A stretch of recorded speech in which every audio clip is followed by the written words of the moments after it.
And I'm really interested to actually hear your thoughts on this movie now that we've covered it.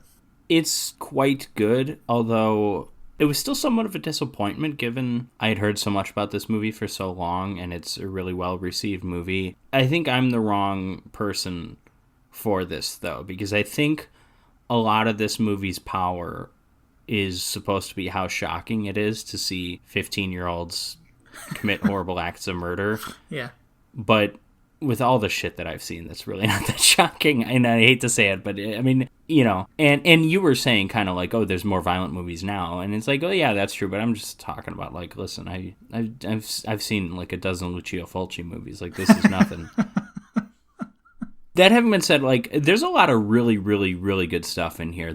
I like the idea of it didn't all work for me, but this is basically just like a teen melodrama with this like weird element thrown in where they have to kill each other. And it doesn't always work because we have those like kind of flashbacks to where we establish these characters. And I think it maybe would have been a little bit better if we established the characters earlier in the film and just didn't have the flashbacks. But I do like that all of these characters, like, they all have, in their eyes, more important stuff going on than the immediate threats that they face, but they all die basically the same way. It's almost, I kind of viewed it as an allegory for, like, high school drama, teen drama stuff doesn't matter. Like, there's bigger issues in the world than, Yeah. if so-and-so likes you back or something. That's kind of how I viewed it. I'm sure you could take it any number of ways unrelated to that.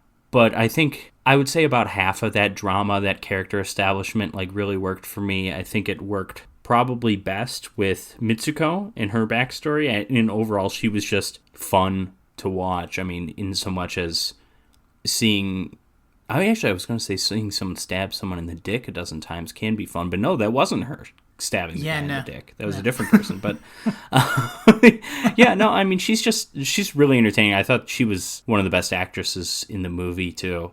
Yeah, I liked the movie. I didn't love it, but I liked it. What about you, Jim? Yeah, I kind of feel the same way. I didn't love it, but I liked it. My problem with it mostly was all the jumping back and forth from backstory to present day that kind of took me out of it. Also, and now, early on, when you said this movie had like elements or things that kind of made it feel like an anime, is that structure one of them? Yes and no, because I just want you to admit that anime sucks. No, it doesn't suck. I'm kidding. It doesn't suck. No. How dare you? but go on. Explain that, because I'm not sure I followed that. There is kind of like a joke in anime. Some of them, things like Naruto, like some of the big three. So when I say the big three, there was Bleach, Naruto, and One Piece. Those are the big three made by Shonen. Bleach, that's like the worst Nirvana album.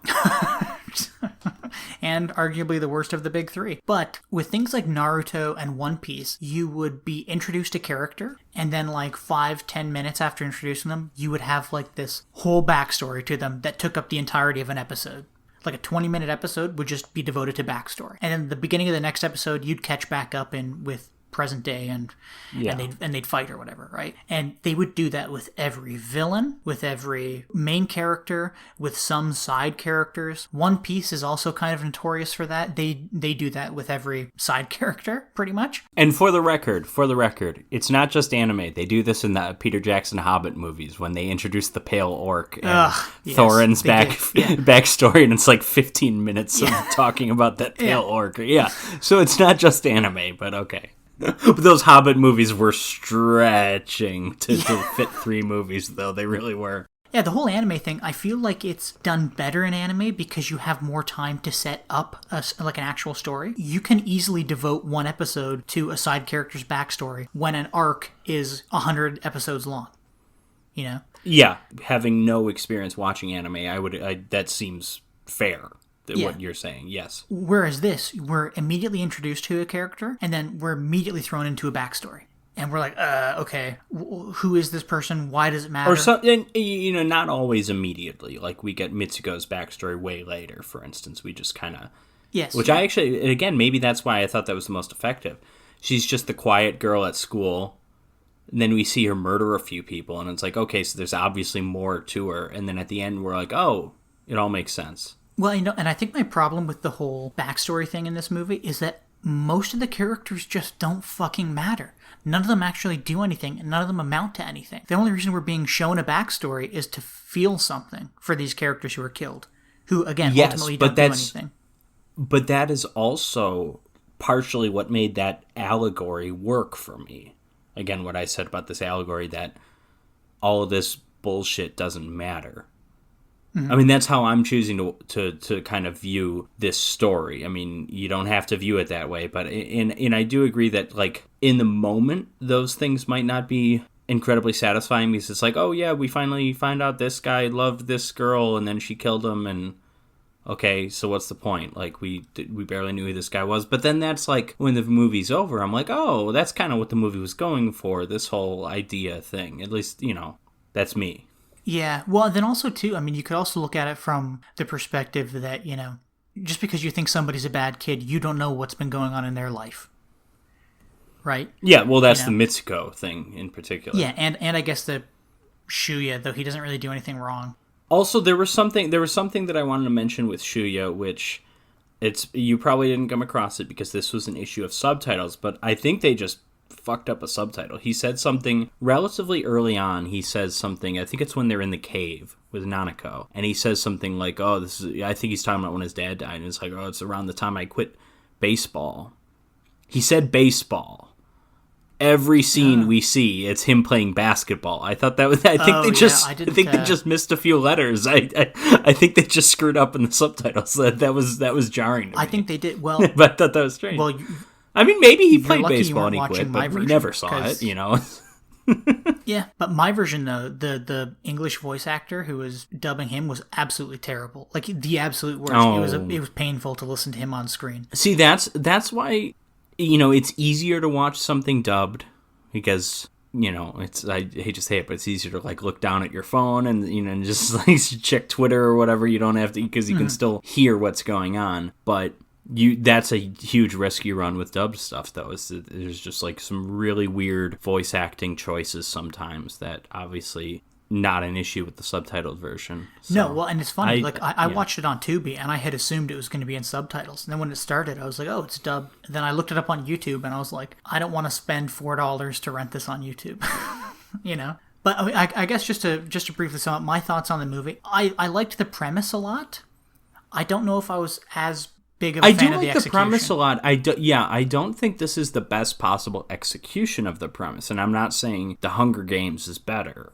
But I think that speaks to, like, how great the premise is with that you can just take this general thing and make PUBG or make Fortnite, and you can kind of go anywhere you want with that kind of idea. There's some most dangerous game elements too. It's not like this is the most original kind of thing in the world. Yeah, there's something kind of, and then there's also like some of the weird. I say weird, and I feel bad saying that, but there's definitely a cultural barrier. Yes. Between me and this movie, that a stronger one than I've felt with the previous Japanese films that we've done. The Street Fighter is a movie about a psychopath who kills people and eventually becomes a hero who still continues to kill people in the same way he's been killing them. He just somehow becomes heroic at some point. The Street Fighter is a very simple film. The Godzilla films, I know what I'm watching. This movie was a bit more, there were like some directorial decisions that, like, I'm just like, oh, I'm not really sure what's going on there. Like with some of the dream stuff, I don't know why we showed the dreams. We showed that one dream with Kitano in silence. Mm-hmm. And then later on we showed the scene with Kitano with sound. Mm-hmm. And it's like, okay, I don't really have too much of a different feeling about this dream seeing it with dialogue than seeing it without dialogue. And then when Mitsuko dies, and it's like a black screen, and it's just her, like, I don't want it to be a loser or something, that when that pops up on screen, I thought that was strange. It's like, oh, why do we communicate this way? There might be a cultural barrier thing with that, but I just thought it was strange. Yeah, I also kind of want to rag on the runtime, because, like, an hour and 10 minutes in, I think there were, like, under 20 students left. And I'm like, there's no way they can drag this out another 50 minutes. And they managed to do it. Well, you know? No, I didn't have a problem with that. I will say, a lot of the early deaths are just suicide. Mm-hmm. So the last 20 are the hard ones, right, to get rid of. But I guess so, yeah. Yeah, I don't know. Well, anyways, yeah, that's really about all I have to say about this. It was a fine movie. I didn't dislike it, but it wasn't my favorite. So I take it, not that we need to compare them, but we have done two Kinji Fukasaku movies. So do you prefer Battles Without Honor and Humanity? I do, and I think it's because there is less of like a cultural barrier there. I mean, That's just a gangster picture, basically. and it's really cool, and it's It's a full of different type of mafia, but it's, I've seen mafia movies, basically. yeah, but it's also full of cool looking people, and everybody sounds cool, and they do cool things. But again, like Battle Royale, or what's it called? Is that the movie? Yeah, Battle Royale. Like, it's got such a great premise, and Takeshi, I love Takeshi in this movie, and there are great parts about this movie. Mostly the premise, and like mostly like that first like maybe 45 minutes is what I really liked. And then the rest just kind of felt a little dragged on. But like it's still a good movie, but I gotta take Battles Without Honor just because it's just so cool. All right, and that's fair. I think I slightly prefer that movie as well. But it was I'd give these films the same half-star rating, the same 8 out of 10, 4 out of 5, whatever.